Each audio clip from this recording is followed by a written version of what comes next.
quando eu soube dessa notícia, direto eu fui falar com os advogados e busquei outro grupo de advogados da parte criminal, né, porque os meus advogados são da parte da família. Contei tudo para eles e a gente começou a reunir todas essas provas e entender o que estava nas nossas mãos, porque tudo isso acontece na Itália. Não acontece no Brasil, isso é tudo publicado lá. Televisão de lá, jornal de lá, né? Então existe uma barreira internacional.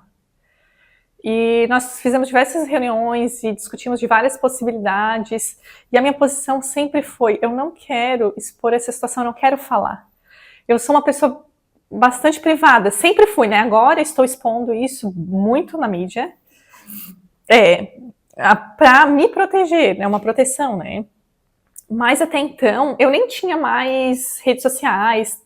E como eu falei, ele não tinha muita informação minha, porque eu não tinha muita informação. Se procurasse meu nome, vinha só os artigos que eu publiquei na época na época acadêmica, né? Não tinha muita informação minha, não tinha fotos. E eu queria permanecer assim, até porque existe uma criança no meio disso. Então, a minha preocupação sempre foi a minha filha ter acesso a isso quando ela for lá e pesquisar o nome dela na internet. Porque se pesquisa o nome dela hoje, se encontra isso. E em algum momento ela vai fazer isso, os colegas vão fazer isso. Então, eu queria retirar isso.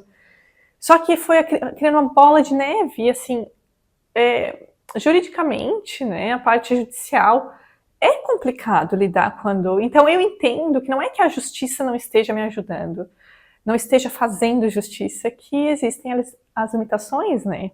Existem. E durante um ano eu fiquei, né, levando bomba, até que esse grupo de jornalistas veio até aqui, né? E depois disso, que isso foi uma agressão gigantesca, assim. Eu achei uma agressão gigantesca, terem me abordado na rua daquela forma. E o pior não é só ter abordado. Eles fizeram uma minissérie de 4 capítulos, colocando minha carteira de motorista, falando sobre essa seita, colocando as imagens de eles me perseguindo na rua. E isso, porque até então...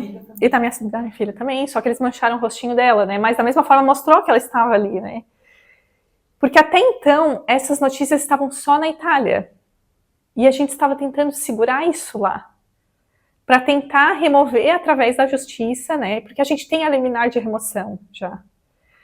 E só que, né, até tramitar, até chegar na Itália, isso demora, né? Só que depois que fizeram essa reportagem, porque é num canal e num programa de maior visibilidade, tanto que um dos vídeos que eles postaram no Instagram deles tem, sei lá, cerca de 5 milhões de visualizações. Que é justamente eu correndo deles. A minha carteira de motorista tem 5 milhões de visualizações. Hoje, não sei como tá, mas a última vez que eu vi estava assim. E isso chegou até o Brasil. O primeiro programa chegou aqui na nossa região, porque fala da região. Foi compartilhado, aí vários amigos meus chegaram: Bárbara, eu quero falar com você. Eu não sei se você viu, e eu já sabia, né, óbvio, já tinha chegado até mim. E quando as pessoas me encaminhavam o vídeo, vinha encaminhado com frequência. Então isso, as pessoas ficaram sabendo. Depois disso, fui para os meus advogados, sentei e falei: olha, mudei de estratégia, não vou mais ficar quieta. Agora já está a verdade não, desculpa, agora já está a notícia aqui. As pessoas já estão falando comigo, amigos da minha família estão chamando a minha família, preocupados com o que está acontecendo. Agora eu vou precisar falar. Infelizmente, a primeira estratégia funcionou durante um período.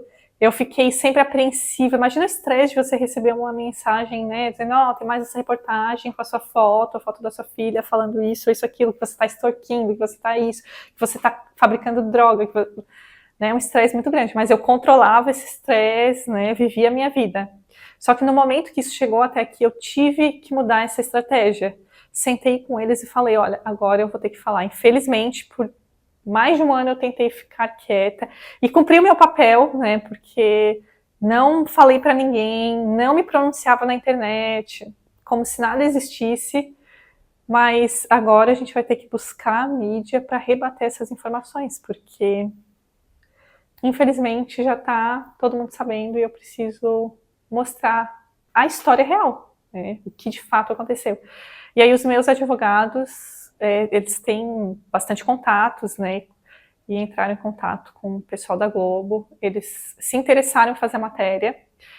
Não a matéria, a investigação, porque uma coisa que a maioria das pessoas não sabem é que existe uma investigação por trás de uma matéria, né? Então a matéria foi lá 7 minutos falando, né? Ah, tem a Bárbara, isso aconteceu. Mas para chegar nessa matéria, eles fizeram horas de gravação, eles fizeram toda a investigação completa. Tanto na Itália quanto no Brasil. Eles foram no tribunal na Itália, porque existe uma denúncia lá. Falaram com o promotor, eles tentaram falar com esse sujeito também que criou essa história, com todos os advogados dele aqui no Brasil, que não quiseram responder. Falaram com todo o pessoal da nossa região que foi envolvido na história. Então, eles falaram com todo mundo. Eles fizeram o jornalismo investigativo. Eles não chegaram para mim, ai, que pena que isso aconteceu com você, a gente vai contar a sua história e te ajudar. Não foi. E até alguma coisa que o produtor falou para mim, que foi super legal, assim, né, porque no nosso primeiro contato ele explicou, não, assim, o que está acontecendo com você não é normal, não é o jornalismo, a gente faz um jornalismo diferente. Ele falou assim, quando a gente conversou aqui com a minha equipe, a gente falou, que loucura isso, será que é verdade? Mas ou a gente vai descobrir uma organização criminosa no Brasil, que até juiz faz parte, e é uma coisa assim gigante, que tem tráfico de drogas, que a gente vai, né, expor tudo isso, ou a gente vai falar de uma pessoa que teve a coragem de criar tudo isso por causa de uma paternidade. Então, independente do resultado, é uma investigação interessante. Né? Então, a gente vai investigar. E eles fizeram toda a investigação correto, certíssima, assim. E aí saiu a matéria porque o resultado foi que eles entenderam que era por causa da paternidade, né? Da pensão alimentícia. Assim, a grosso modo, é o que ele fala, né? Porque ele tenta, os elementos que ele tentou encontrar. Mas, ao meu ver, não tem nada a ver com a criança. Isso é só um pretexto para me atacar. Né? Ele está atacando com a criança, que é como ele consegue. Tanto que depois que isso terminar, como que ele vai me atacar? Eu não sei. Né? Mas ele já falou, e ele tem essa característica, ele fala, ele anuncia o que ele vai fazer, que ele vai ficar 20 anos na justiça comigo.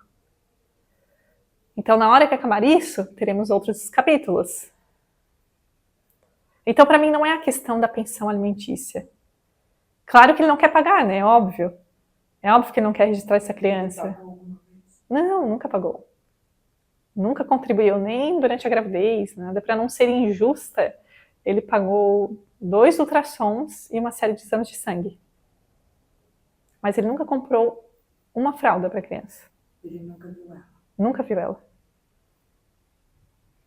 Quantos anos ela tem agora? Hoje ela tem 3, fez semana passada. O que você fala do pai para ela?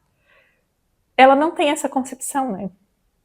Ela, até porque ela convive com o meu pai, e o pai para ela é meu pai.